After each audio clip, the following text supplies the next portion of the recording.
The protesters having moved on now, but the Dakota Access Pipeline is spurring economic growth. Get this, a Wall Street Journal op-ed writing this. North Dakota's pipeline payoff 6 months later. The Dakota Access Pipeline proves its value. Here to discuss it is someone who predicted this, former president of Shell Oil, John Hofmeister. John, how do you gauge the success of a pipeline? Well, you go in with a good plan. This is a sound, safe, and environmentally secure approach to infrastructure. It was a good infrastructure plan when it was proposed. Some protesters came in late in the game. Frankly, all the permits were granted by the time they came in, but they made a real nuisance of themselves, and they left behind an environmental disaster themselves because they had no sanitation and they had no other means of supporting themselves other than living off the land, and they made a mess of it. Right. So how do you judge the impact it's already made? If I look at the overall input or output of oil, they say October oil output jumped more than 78,000 barrels a day. And, you know, unemployment rate continues to go in that direction. It's under 3% in that state. State revenue rose $43.5 million for the first 5 months of the pipeline. And you can see $100 million a year additional tax revenue for the pipeline. So you put that right back to the completion of this?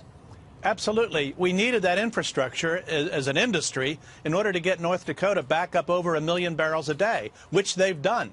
They're now at about 1.15 million barrels a day. That's fantastic. That's good jobs. That's good for the American people to have domestic product as a bigger part of the mix of the energy supply. And, you know, it's all about economic security through energy security. Well, you know, a couple of things. People should know you're not making a choice about the environment. I mean, you could make an argument that this is environmentally more sound to have a pipeline than it would be to be moving this through trucks or rail, right? All the statistics point out the safety of pipelines. It's been that way for years. And of course, you need to maintain those pipelines, and you need to design them properly in the first place. But it's the right thing to do for the nation. We have hundreds of thousands of miles of pipeline. Right. And the fact that we are arguing over another few thousands of miles, such as the Keystone XL, or the argument over this particular Dakota Access Pipeline, it's ludicrous. We're a country that depends daily on 20 million barrels of oil. Every day. We've got to move that oil from the well to the market, and we need pipelines to do that. John, what does ANWR do? Well, ANWR is probably a long-term play, very important to the Alaskans, but also very important to the lower 48. It increases the reserve base of the nation so that we can continue to be self-reliant and not depend upon imports as heavily as we have in the past. Do we know exactly what's underneath the ground?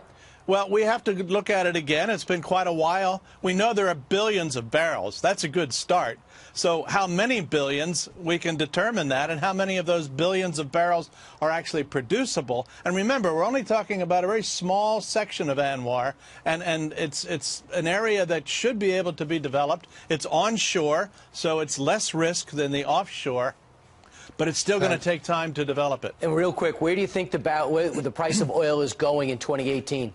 I think we'll be in the 60s for most of this year, and then it will start moving up higher, I think, as the long drought of capital investment really affects global supply in the 2019-2020 period. Yeah, I just worry because when oil goes up, it costs us a little bit more, but it also gives the Russians a little bit more wind at their back because that's where their economy runs on. John Hofmeister, thanks so much. Thank you, Brian.